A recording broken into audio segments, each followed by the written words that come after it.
신앙생활 하다 보니까 우리도 홍해 앞에 설 때가 참 많아요. 다윗처럼 골리앗 앞에 서게 될 때도 더러 있습니다. 당부드립니다. 그때 우리 믿음을 거기서 보여드리셨으면 좋겠어요. 이것이 믿음이다 라는 것을 좀 보였으면 좋겠습니다. 우리 믿음은 내 삶의 현장에서 증명이 될 수 있어야 됩니다. 아브라함의 믿음이 언제 증명이 되어져요? 번제할 때가 아닙니다. 삶의 현장에서 떠나라 할 때, 내쫓으라 할 때, 바쳐라 할 때, 본토 친척 아베 집을 떠나라. 이 쉬운 일이 아닙니다. 어찌됐든 내 아들이에요. 초비됐든 조강지처가 됐든 내가 낳은 내 아들입니다. 이스마엘을 내쫓아라. 초적인데 싶겠어요? 아무리 이삭이 귀하다 할지라도 내 새끼인데 정을 줬는데 쫓아내기 쉽겠습니까? 그런데도 해요. 바쳐라. 그렇게 지켜온 아들인데 그 이삭을 달라 그래요. 정신 나가지 않고야 가능하겠냐고요. 이해할 수 없는 환경들과 요구들 앞에서 하나님을 향한 내 마음을 그렇게 보여줘요. 그때 진짜 내 믿음의 수준을 알 수가 있는 거예요. 주님 뭐라 그래요? 칼을 들고 내려치려는 아브라함의 손을 멈추게 하시고 이제야 내가 나를 경외하는 줄 알았다라고 말합니다. 다윗은 하나님의 마음에 아픈 사람이었어요. 그렇게 하나님만이 자기의 힘의 전부였습니다. 그는 진짜 믿음의 대가임에 틀림없습니다. 그런 믿음의 위기가 찾아오더라는 거죠. 자기 군대의 힘을 과시하고 싶은 마음에 인구조사하기 시작합니다. 결론적으로 하나님 이것을 교만으로 보셨어요. 수업에 강조했습니다. 내 마음의 방향이요. 어디를 향하느냐, 어디에 달라붙느냐. 내 마음이요, 내 생각이요. 다윗의 마음의 방향이 틀어지는 순간 무너짐이 시작이 됩니다. 다윗은 수많은 전쟁을 치렀지만 정작 무너지고 패한 것은 전쟁터가 아니었습니다. 자기와의 싸움에서였어요. 적과의 전쟁에선 백전백승할 정도로 탁월한 전사였습니다. 지질 않았어요. 그런데 정작 그가 무너진 곳은 전쟁터가 아닌 자기와의 싸움, 이 생각에서, 이 마음에서 여전히 하나님의 은혜를 말하지요. 그런데 또 한편으로는 내 힘과 내 업적을 좀 드러내고 싶은 마음이 꿈틀꿈틀거려요. 이게 저와 여러분과 다르지 않습니다. 이게 우리의 솔직한 모습이고 우리의 한계이기도 해요. 성경에서 그래서 손줄로 생각하는 자 넘어질까 조심하라. 물어볼게요. 우리 여성도님들에게. 거울 볼 때마다 이만하면 근사하지라는 생각을 하세요, 안 하세요?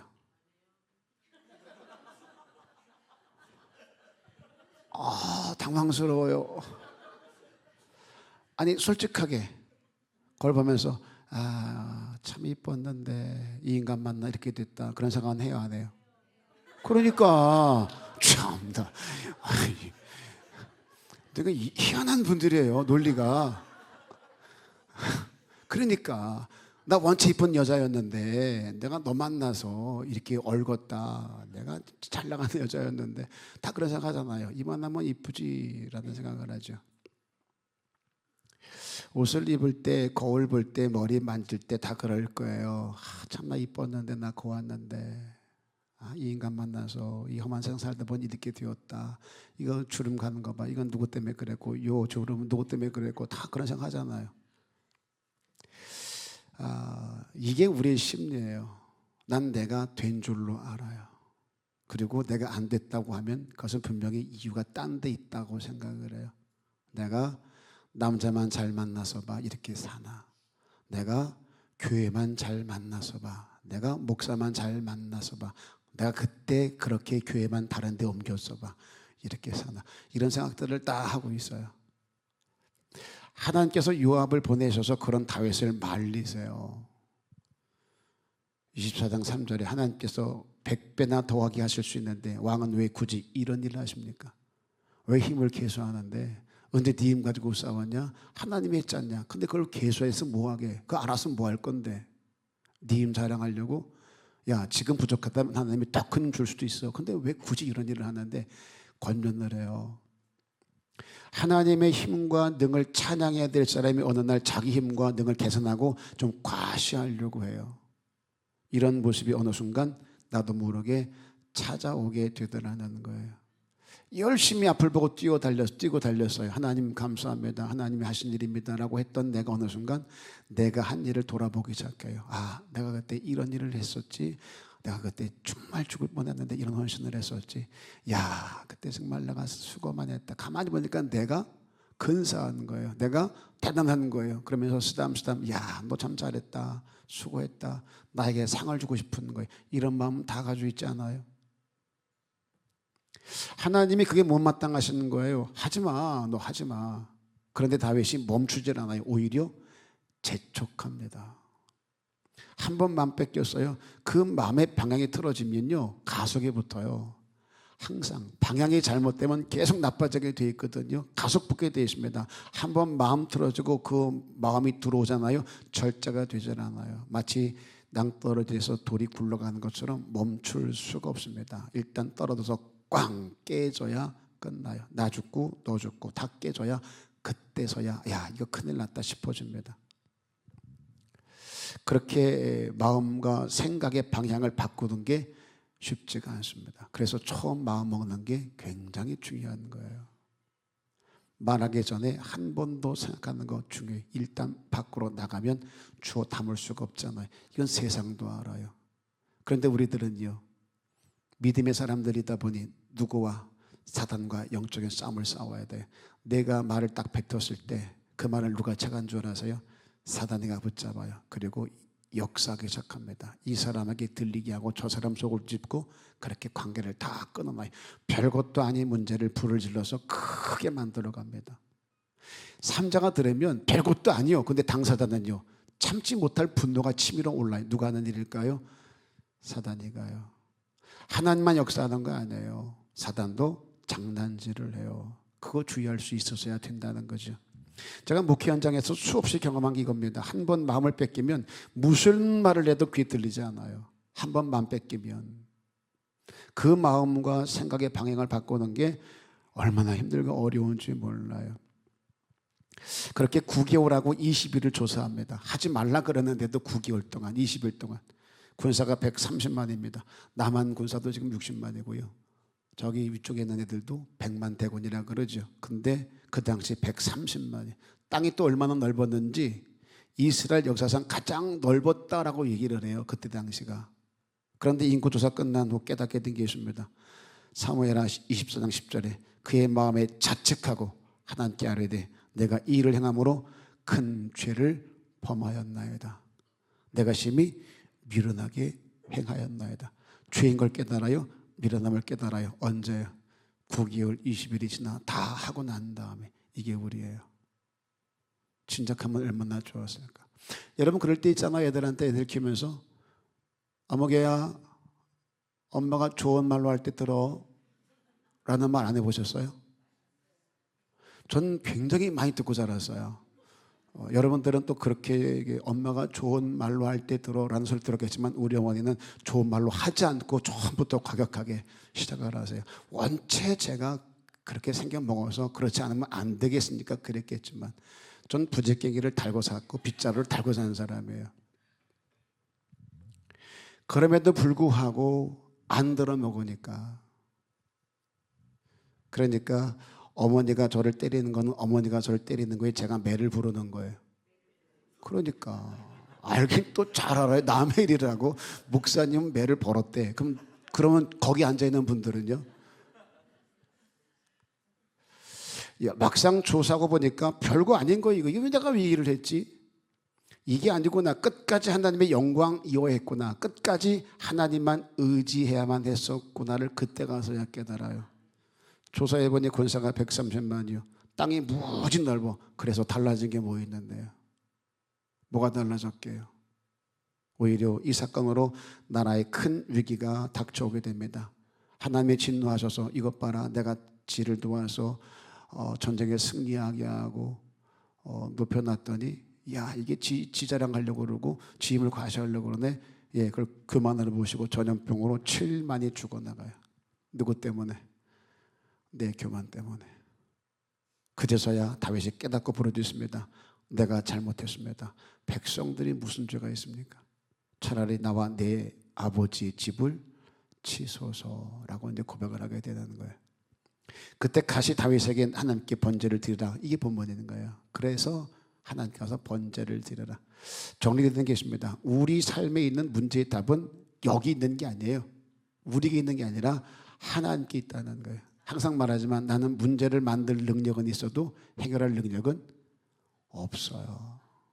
문제를 저지르기만 했지 주워 담을 힘이 내겐 없다는 거예요. 그래서 하나님이 아니면 안 돼요. 그렇게 가세 권고로 번제를 함께 드려요. 다윗이 실수하고 있음에도 불구하고 하나님의 마음에 여전히 합했던 이유가 바로 이 지점입니다. 실수했어요. 인구 7만이 죽어날 정도로 진노하셨어요. 그럼에도 불구하고 여전히 다윗이 하나님 마음에 합했던 까닭 이거예요. 깨닫고 돌이킬 줄 알았다는 거죠.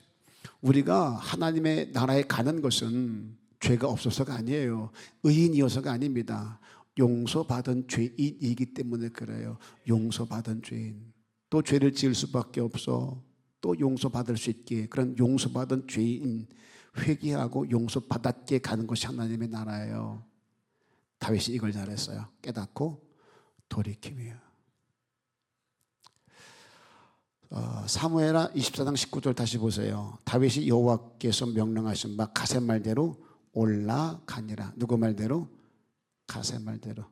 처음에는 누가 와서 말하니까 듣지 않아요. 왜 이런 일을 행합니까? 그래도 고집 부리고 진행해요. 그런데 이제는요 들어요. 인구 7만이 죽어나가니까 그제서야 들어요. 이게 우리예요. 계속 말하죠. 엄마가 좋은 말로 할 때 들어라. 그때 들으면 얼마나 좋아요. 근데 들어요 안 들어요? 안 들어요. 매를 들어야 그때서야 엄마 죄송해요. 엄마 잘못했어요. 전에 한번 저희 어머니가 하도 뭐 들고 때리시길래 아니 당신의 아들을 왜 저렇게 때리실까? 내가 뭐 내 스스로 만들어 나온 것도 아니고 당신들이 만들어 놓은 것이고 내가 누굴 닮았겠어? 아버지 아니면 엄마 닮았겠지. 왜 자기들을 닮았는데 나보고 무슨 죄가 있다고 나한테 이러시나 싶은 생각이 드는 거예요. 그래서 아니 왜 이렇게 나는 내가 옳다고 생각해서 했던 것뿐인데 근데 왜 이렇게 나를 괴롭게 하시나 이해가 안 됐어요. 어린 마음에. 그래서 어머니가 또 매를 들길래 서가지고 욕을 했죠. 10원짜리 20원짜리. 그랬더니 어머니가 저게 욕을 했다고 이제 꼬챙이를 들고 쫓아오시면서 저는 사울의 그 창 던지기를 어릴 때 경험을 했어요. 다윗을 향해 창을 던질 때 하나님이 피하게 해서 살았잖아요. 제가 어릴 때 그랬어요. 어머니가 창을 들어서 던질 때 제가 하나님의 은혜로 창에 지나가서 지금 살아 여기 있는 거예요. 뭐 했다고? 욕했다고. 엄마가 뭐라 그럴 때 매를 들면 엄마 죄송해요 잘못해서 그러면 덜 맞을 텐데 뭘 잘했다고 또 완악해져가지고 10원짜리 20원짜리 그랬다가 죽을 뻔봤어요. 이게 우리예요. 하나님이 좋게 말하면 아멘하고 들으면 좋을 텐데 내 고집이 워낙 있다 보니까 완악하다 보니까 대항한다니까. 냅둬요 좀 내 마음대로 좀 해보게. 죽어도 내가 죽어요 망해도 내가 망하고 이런 건 많이 봤어요. 보세요. 그런데 이 다윗은 그렇잖아요. 말씀이 오면 바로 무릎을 꿇습니다. 다윗이 하나님의 음성을 직접 들었어요. 다윗아 너 그러지 마. 너 안 된다 그러다가 진짜 죽는다. 인구 7만 정도가 아니야. 직접 들었나요? 아니요. 스스로 깨달아 번제했어요. 이거 번제해야 되겠다. 예배해야 되겠다. 그랬나요? 아니에요. 밧세바 때도 나단이 책망할 때 다윗의 반응은 뭐였어요? 하나님 말씀을 듣는 것처럼 침상을 뛰며 눈물을 흘렸습니다. 내가 깨달은 게 아니에요. 누군가 와서 너 그러다가 큰일 난다라고 말할 때 그 말 듣고 돌이켰다는 거죠. 이게 얼마나 힘든 줄 아세요? 다윗이 하나님께 직접 들었다면 엎드리는 거 어렵지 않아요. 나에겐 전혀 안 들려. 잘못인지도 모르겠어. 그런데 내 얘기를 제가 듣고 와서 뭐라 떠들어. 그게 인정되는 게 얼마나 힘들고 어려운데요. 제가 영향력 있는 목사가 되려고 얼마나 노력한 줄 아세요? 여러분들에게 하나님의 종인 것을 인정받기 위해서 얼마나 애쓰는 줄 아세요? 그 이유가 이겁니다. 제가 선포하는 말씀이든 제가 하는 권면이 여러분들 귀에 하나님의 음성으로 들려지게 하기 위해서 혹시 제 부족 때문에, 제 미련 때문에, 어리석음 때문에, 제 실망 때문에 하나님 말씀이 굴절되고 왜곡돼서 여러분들의 귀에 전달되지 아니할까 봐.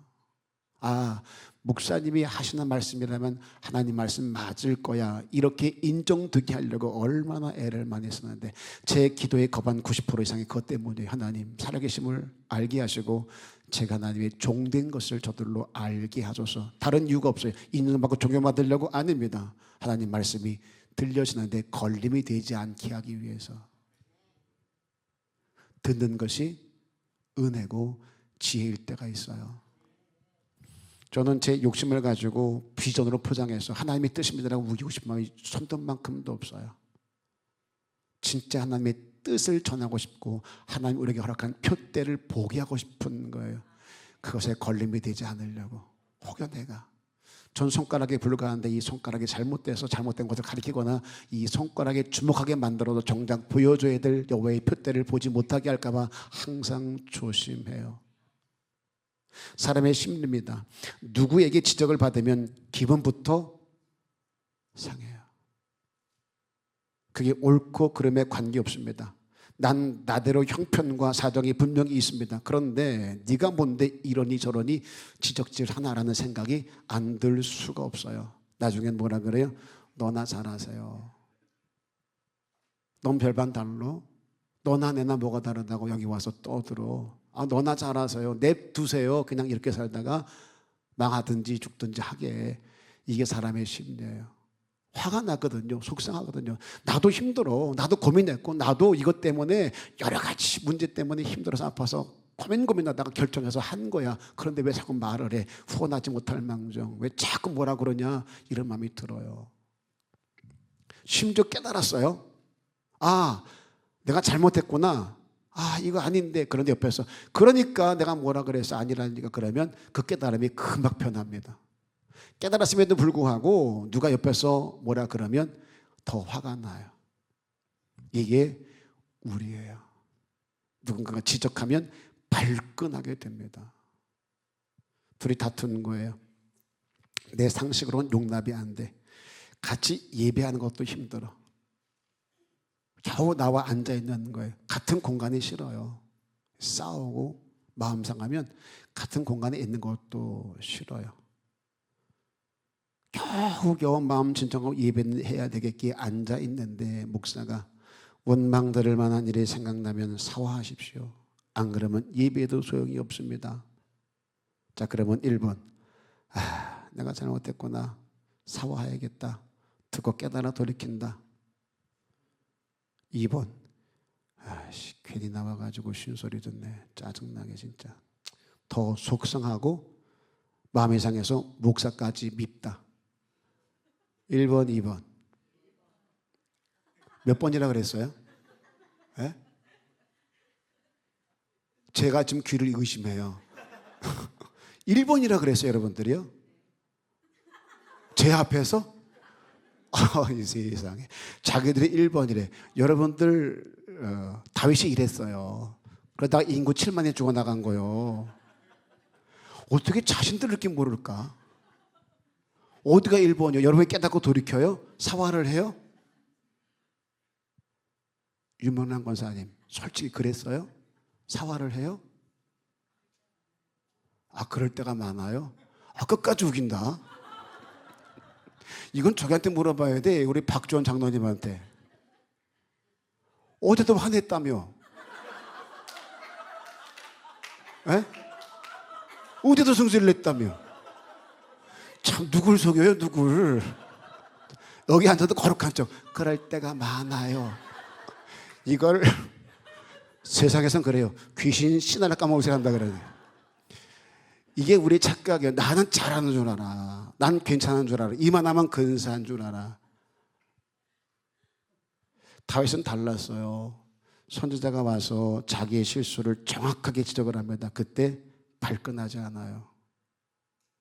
여러분, 선지자하고 왕 관계는요, 정리가 되면 왕이 기분 나쁘면 저거 당장 끌어내라면 끌려나가는 시대예요. 그런데 왕이 선지자가 와가지고 당신이 이거 잘못했네 그럴 때 발끈하지 않고 회개한다는 것, 무릎 꿇는다는 것, 이거 쉽지 않습니다.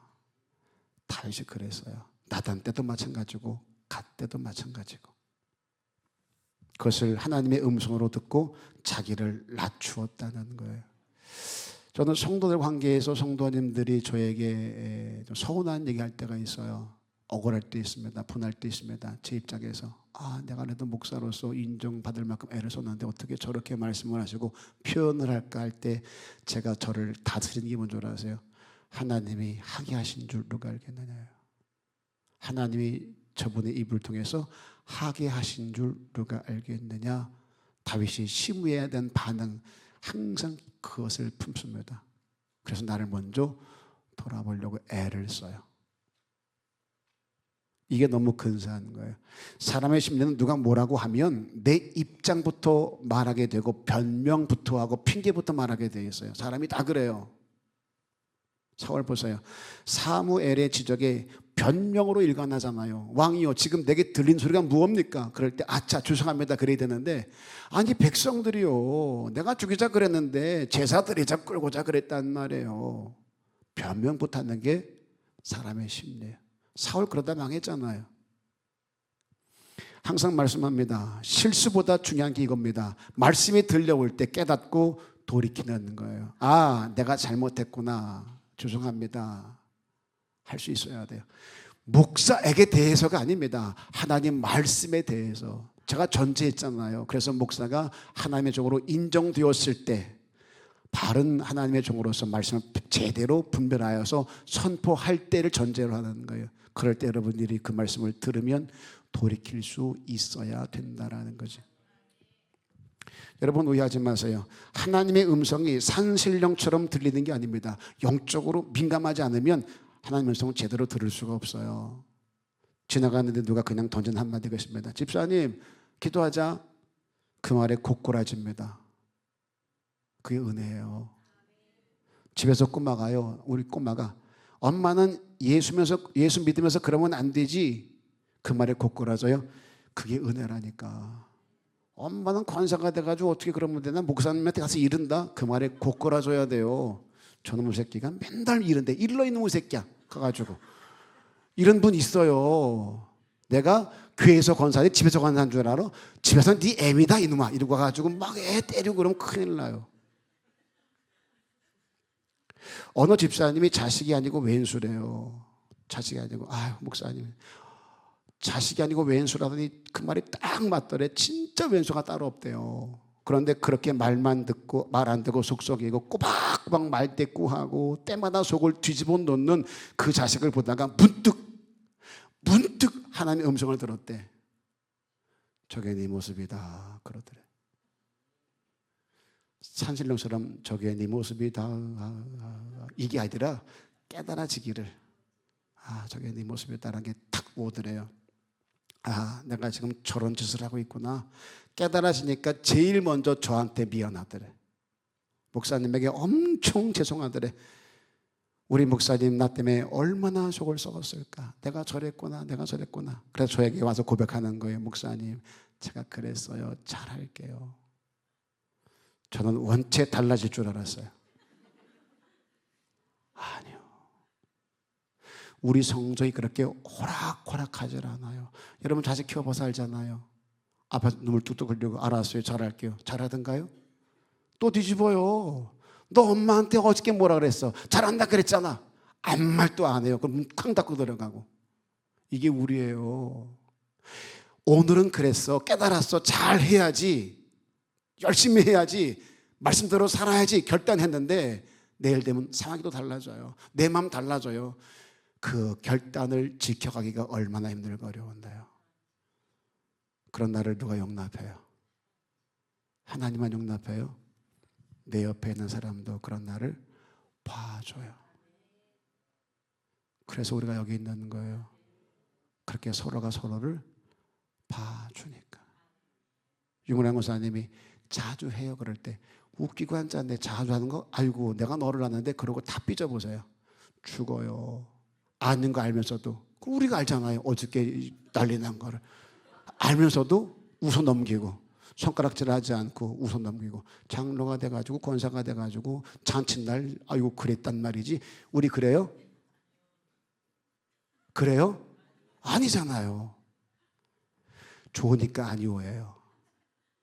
좋으니까. 박지원 장로님이나 유명한 권사님이 내 눈에 가시였다 그러면 내가 그럴 줄 알았어. 저 삐리리 저거. 우리 마음이 그래. 우리 심령이 그렇고. 이런 나를 믿어요? 당부드립니다. 하나님의 음성이 내게 들려줄 때 말씀으로든 사람으로든 환경으로든 이게 주의 경고다, 주의 말씀이다라고 깨달아질 때 거기서 점검하고 돌이킬 수 있기를 바랍니다. 하나 더 빨리 할게요. 다윗이 그렇게 번제를 드리러 갔습니다. 아라우나의 타작마당에 이르렀더니 큰 위기가 생겼어요. 아라우나의 반응이면 어떤 일이십니까? 타작마당을 사서 번제를 함께 드리려 한다 그랬더니 뭐라 그래요? 왕이 기쁘신 대로 하소서. 마당도 드린다면, 소도 드린다면, 나무도 드린대요. 전부 드릴 테니 왕은 그냥 참석만 하세요. 아라우나의 호의였습니다. 이건 우리 뭐라 그래요? 번제해라. 예, 그랬더니 하나님이 다 준비했네. 아브라함이 그랬던 것처럼, 수양을 준비했던 것처럼 하나님이 이 아라우나를 통해서 소도 준비해, 마당도 있어, 나무도 있어. 야, 할렐루야네. 우리 이럴 때 참 많아요. 갖다 붙이지 마세요. 아브라함 땐 여호와 일이지만 여기는 아니란 말이에요. 상황만 보면 분명 여호와 일의처럼 보입니다. 아브라함과 같은 것처럼 보여요. 아니에요. 또 다른 시험일 수 있다는 것을 잊지 마세요. 하나님의 요구입니다. 다윗의 헌신이었던 거예요. 다윗의 헌신이요. 24절 보세요. 그렇지 아니하다. 내가 값을 두고 내게 살리라. 값 없이는 내 하나님께 번제를 드리지 아니하리라. 따라서 합니다. 값 없이는. 예, 나는 지금 하나님을 예배하는 일에 어떤 값을 지불했는가? 값을 지불하고 드리시나요? 불편하게 많을수록 예배의 감동이 더 크다는 거 아세요? 불편이 클수록 예배의 감동이 엄청 더 큽니다. 값없이 그냥 편하게 하는 예배에 무슨 감동이 있겠냐는 거예요. 제가 여기서 얘기했나요? 집에 가는데 남자가 서혁이가 왜 그래? 준비를 한 거야, 안 한 거야? 나도 하겠다 그런 설교. 그랬더니 아내가 뱉다가 찬양 그게 뭐래? 성가대가 준비를 하든지 안 했으면 쓰질 말든지. 아이고 음도 틀리고 화음도 안 맞고. 예배 사역 때문에 그게 뭐요? 쓰든지 말든지 인사를 제대로 하든지 사람이 오나가나 쳐다도 안 보고. 그 왜 그런지 모르겠어. 왜 거기 서 있는 거야? 이쁘게만 하고 있으면 다야? 뭔지 모르겠네 진짜. 그러면서 계속 툴툴대니까 뒤에 앉아있던 꼬마가 할머니가 그러니까 싼 게 비지떡이래자 뭐. 그 놀래가지고 뭔 소리야? 뭔 소리야? 그랬더니 5,000원 되고 본 예배가 그렇지 그럼. 그러더라.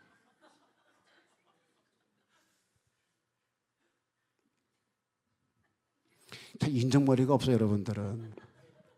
웃기려고 한 얘기는 웃어줘야 되는 거예요. 다시 할게요. 우리가 예비하기 위해서 어떤 값을 지불했냐고요. 제가 지금 헌금 얘기해요? 돈 얘기해요? 아니요. 억만금을 드려보세요. 하나님 기뻐 받으시는가? 내 마음이에요. 내 마음.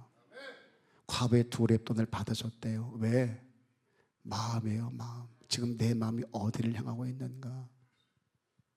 오늘 우리의 이 예배가 그냥 몸만 와서 앉아 있는 게 아니라 내 마음과 내 정성과 내 중심을 드리는 예배가 되게 해보자는 거예요.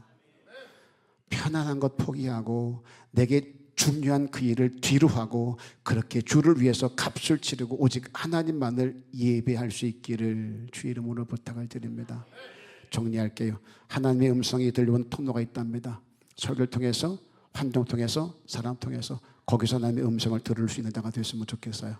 그리고 그 음성에 무릎을 꿇을 수 있는 자가 되자고요. 듣고 깨달아 돌이키는 성도요. 마지막 값없이 번제하지 않겠다. 값을 치르겠다. 돈 얘기 아닙니다. 편안함, 편리함을 주의하자고요. 주를 위한 헌신과 희생의 짐이 아니라 찬양과 감사가 되는 성도 다 될 수 있기를 주님의 이름으로 축복합니다.